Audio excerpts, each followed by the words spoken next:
loves, and welcome back to my channel. It's been a while. We've never done this Q&A, get to know me type of video before, so we're doing it now.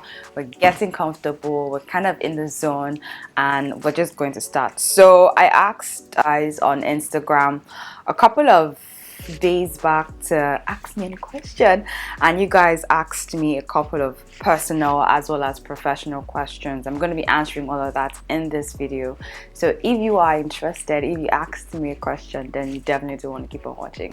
Okay, so starting with the first question. The first question is the Canon T5i good for beginners? I want to buy it for YouTube. Yes, it is good for beginners. I do use the Canon T6i, and the Canon T5i is also the 700D, I believe. It has most of the features that I rave about now in 2020. My only problem is the quality wise. It doesn't shoot in 4K. If you can adjust your budget just a little bit, then you should definitely opt for the Canon M50 instead, because that one shoots in 4K. The autofocus is the best. I mean, look into that and see how you can get the best equipment at a budget, but that will still give you the best value in 2020. The next question is, how can I approach brands professionally? Whew, I actually like that question. I feel like before you even think of going out and approaching brands, you need to make sure that your house is in order. Your own brand, your portfolio, your page, your YouTube, Instagram, whatever media you're trying to use to attract brands to, you need to make sure that it is in order, have the right content, have the right audience, have the right vision as well as branding, so that way when you're reaching out to a brand, obviously before you reach out to a brand, there's a lot of thought process. You're reaching out to create like a synergy like effect, so you're reaching out and it's out to a brand that can fit into your own brand. So once you can have your house in order, have your portfolio, your Instagram, YouTube, whatever it is you're using in order, then you can start reaching out to brands. Look for brands that are basically in the same niche as you are, or that have similar interests as you. You can reach out to them, get their personal email. Don't use the email in the bio. Do your research to get the emails of people who are responsible for influencer marketing. So if you want to be professional and you want to approach them professionally, never ever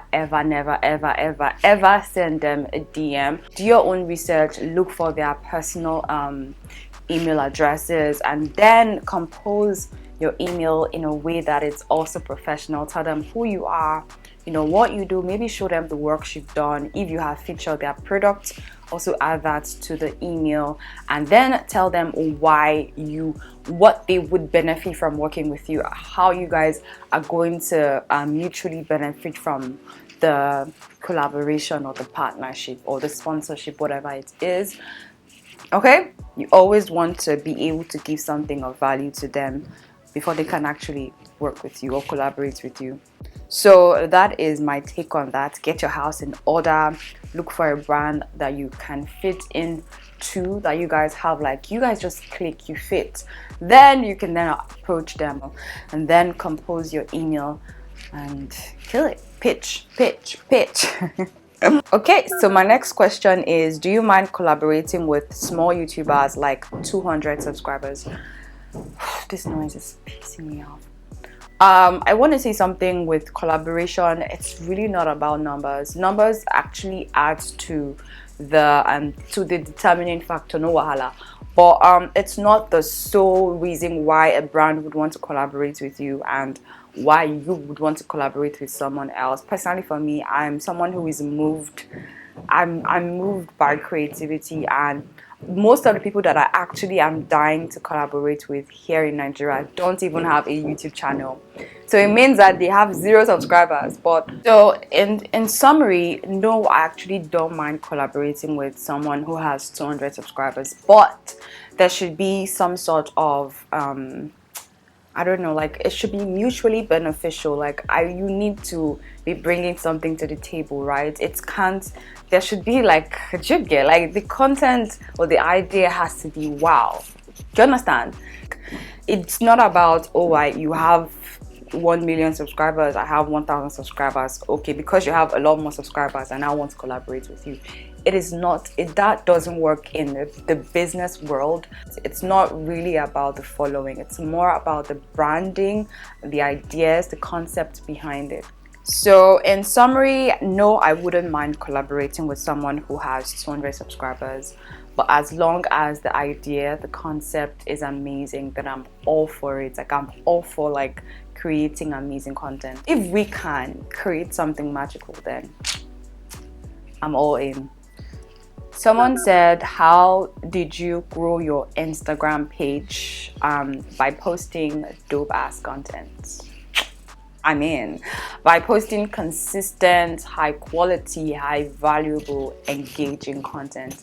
That for me is the most important with content. Content is so sweet. Understanding content and the value of content and how that can take you from here to here really makes the entire difference, right? So how I grew my Instagram page was literally understanding the kind of content that people wanted to watch and the kind of content I could do and trying to do it better, and literally like I always want to make sure that I'm delivering high quality, engaging, fun, like out of the world. Like, you know, I'm not basic, do you get? I'm really not basic, especially with my content. I like to be extra, and that sometimes means putting in the extra work. Sometimes it takes me 6 hours 6 hours, like 3 hours, 6 hours to edit one Instagram video. It takes me like sometimes 3, 4, 5 hours to now film it. So being extra is not about, oh, you know, feeling fly and, you know, no, it's the behind the scenes, what the ideas, the editing, the amount of time, the work spent in all of that. And that's something I don't take for granted, and I feel like that's something that people actually see and they respect and they value at the same time. So that for me is how I grew my Instagram page. Try to be consistent again. If you can, post every single day. If you can, once in 2 days. If you can, try as much as possible to deliver consistent, valuable content. It is so amazing and it will help you grow. So is there a way to reduce the clicking noise that the camera makes? Yes, there is a way, and that way is to get a microphone like I am right now. The reason why your camera is picking up on the clicking sound is because of the lens you're using. I do have a very detailed video on that. I'll leave the link over here so you can check it out, watch it in depth, and get like a further understanding and knowledge of how to fix that problem. It is so annoying. You do not want to film without an external mic. It is not professional, not in 2020, because mics now are so cheap, so inexpensive, but then you can still get like high quality, valuable audios. Can I grow my YouTube without having a huge following on Instagram? Sweetheart, yes you can. Yes you can. I thought it would be hard, but sweetheart, your following, your audience on YouTube and Instagram is going to be totally different, right? You can have some maybe similar followings, maybe 1 or 2 people will be following you on Instagram and on YouTube, but it's a totally different crowd. People on you need to understand the market you're entering into. YouTube is very detailed, very long. It's a long form content. Instagram is short form content. It's very entertaining, straight to the point. So the people you would find on YouTube may not necessarily be the same people you find on Instagram. Also affect the strategy as a whole. So yes, you can grow your YouTube channel without having an Instagram following. Those two social media, those two platforms are not twins. They are not related. They are totally opposites, but they sometimes can merge and then can create magic. So someone also said, so the next question is, do you usually edit the audio that I get from the microphone? Yes, sometimes I edit it. I remove the background noise. I try to remove the background noise. I edit it. I increase the volume to kind of soothe what is already existing. I try to amplify it depending on the situation. Okay. Dear Kelechi, since I saw your channel, I never had regret subscribing. Oh, thank you so much. I'm so glad, and I see comments like this, and I'm actually like, wow, like I'm so glad that at least someone is getting something out of what I'm putting out, and it's amazing to see results and feedbacks and all that. And I do really appreciate you guys, and I appreciate you coming back to give feedback. Oh, coming back to give feedback is so amazing, and it is just so sweet of you guys. So starting off YouTube, how did you feel when you were not getting noticed? I feel like I might have to do another video on this because I really do like this question. How did I feel when I wasn't getting noticed? It was a mixed feeling, to be honest with you. I think I quit YouTube a couple of times, but see, you know what they say about something, when you know, if you love something, let it go. If it comes back to you, then it is yours. I've let this thing go a couple of times, but I still find myself going back to it and creating content, and that's how I know that this is probably one of the things I was made to do. I don't know, my purpose, I guess. But I felt like I could do better, and financially YouTube wasn't paying me, and coming from someone who has 2 degrees, A's, distinctions, like I was like, shit, like no, like I deserve more, right?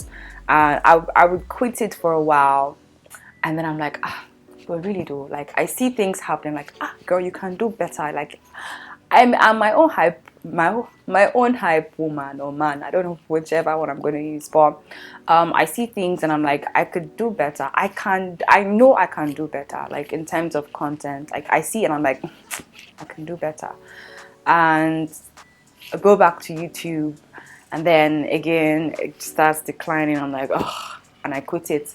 Then I go back again. But I do want to say that something that I wish I had told myself or had known is basically just be patient, be consistent, but also be smart with how you create, what you create, and why you're creating at the same time. I wish I could have told myself this like 2 years ago. Like where I am now, I would have been like 10 times bigger, and I know that for sure because so many times I've quit. Sometimes I'll be out of YouTube for like 3 months, 4 months. Sometimes I was posting like maybe once a month because I wasn't just vibing with it. But yeah, really something that you need to know is nothing good comes easy. You need to be really patient, work hard, work smarter, and just keep on creating irrespective of what's happening and what you're seeing now. Work with your vision and not what is happening currently. If not, run mad. Okay, so the next question is, when did you start your channel? I started my channel in 2015. Do you see yourself diving into another niche? Yes, I do. And that's because with growth there's a lot of advancement and a lot of discovery with it. So maybe when I'm married and I have kids, I could branch out to like a more motherly related content and family related content. Or maybe when I have like my 8-figure business, 9-figure business, online business, whatever business it is, I can branch into entrepreneurship or something different. Like with life, you would always grow and you would always advance. So yes, I do see myself branching into another niche 100%. How was the first YouTube video like? I searched, it was terrible. I used my phone. I was whipping my hair up and down. I'll probably leave the link up here so you can check that out and laugh at me.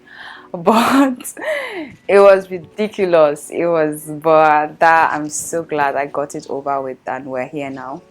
Best way to get genuine subscribers. I think you just have to put genuine content out there. And for me, I feel like that's the best way to grow and to get subscribers, by putting out content that can attract people, that can make people know who you are, what you have to offer. That is the most authentic and genuine way you can get people, because now they see who you are, what you have to offer, and they're following you based on that. So for me, if you're talking about being genuine, that is the best strategy that I would advise anyone. Just put out content that speak to who you are, and your brand at the same time. Someone asked, how did you learn to edit so well? Practice, practice, and more practice. That's literally the trick to everything. Keep practicing and you'll be great. How do you appear so confident? Do I? Sometimes I feel like I'm blabbing, but I'm really not. But I think I've gotten so used to being in front of the camera that I kind of know how to talk and how to express myself and my facial expression. And like I say, just practice, and yeah, watch yourself, see yourself in the mirror, or record yourself and re-watch yourself again, so you know where and how to change and move and all of that. So practice really does solve everything. How do you stay positive while growing your YouTube channel? I get so discouraged. Honestly, I'm gonna do a video on this because I get what you're going through. Sometimes I still feel discouraged because I know where I want to be and I'm obviously not there. But my point is, just what I would say is to focus on the end result and less of the present situation. Think of what you want the overall result to look like, where you're going to, and then work based on that and not based on what you're seeing now. If not, coolly work. It wouldn't work. You'll get really discouraged. Okay, so next up we have, what skills are essential for every content creator to have, irrespective of the niche chosen? I feel like you need to just be creative. You need to think out of the box. You need to consider the people you are actually creating for, your audience, your target market.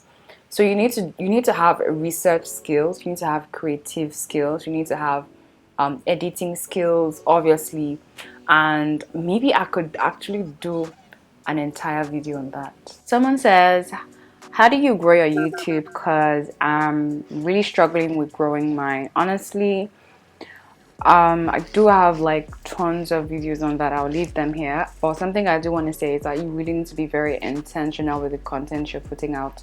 Content would help you grow, but at the same time you need to be intentional and very strategic about it, and very consistent as well.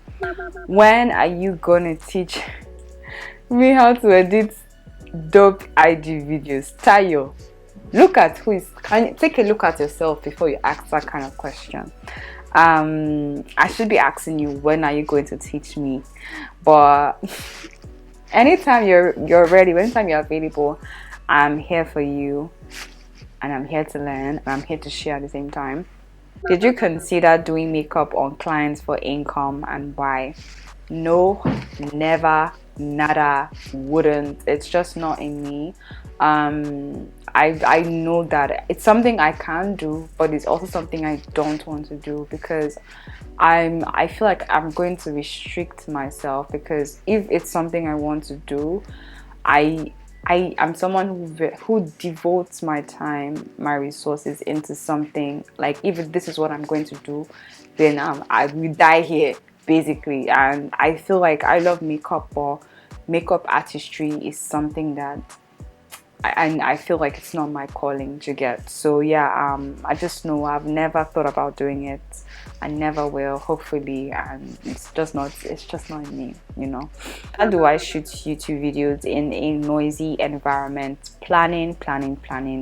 I don't want to believe the environment is noisy 24/7. So maybe when people are less noisy, maybe when people are sleeping, then you can wake up and film your content. Again, things are not always going to go as we planned or as we expect, so we have to sometimes improvise and to make it work, right? So if it's noisy from like 9 a.m. to 3 a.m., then maybe you should try and plan around that and strategize around that and change your filming schedule. There's always a way, there's always a solution to every problem you're experiencing, so think about that. How can a person stay positive with less than 200 subscribers? In this life, you need to be content and appreciate what you have. If you're not happy and positive about the 200 subscribers, do you think you'd be positive and happy about the 200,000 subscribers? No, you wouldn't, right? Because that 200,000 might still not be enough for you. So appreciate every step of this journey that you are on, and embrace it. 200 is actually a lot, and if you're someone who is just starting, it means that you have a long road ahead of you. So for you not to be positive, I'm like, why?